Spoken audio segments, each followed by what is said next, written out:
வணக்கம். இந்த வருஷம் எங்கள் ஊரில் வரலாறு காணாத வறட்சிங்க. இது போன வருஷம் கடலக்காய் அறுவடை செஞ்சுட்டு விட்ட காடுங்க. இதில் 1, 2 செடி முளைச்சிருக்குது. சரி, அதையாவது பிடுங்கி கொண்டு போய் ஆட்டுக்கு போடலான்னு சொல்லி இதுக்கு 2 ஆம்பளையால் விட்டு பிடுங்கிட்டு இருக்கிறோமுங்க. டெய்லி காலையில் கடலைக்கொடி தாங்க போடுவோம் ஆட்டுக்கு. ஆனால் இப்போ மேவு பற்றாக்குறைனால சோளத்தட்டை கலக்கி போடுறதா இருக்குதுங்க. அந்த சோளத்தட்டும் சரியாக ஆடுங்க சாப்பிட்றதே இல்லைங்க. கொஞ்சம் கொஞ்சம் விட்டுருதுங்க.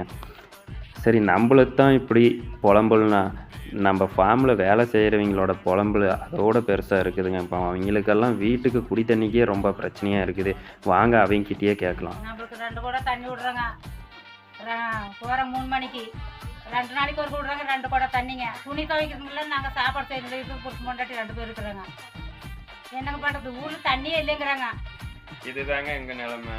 உங்கள் நிலைமை என்னன்னு கமெண்ட்டில் சொல்லுங்கள்.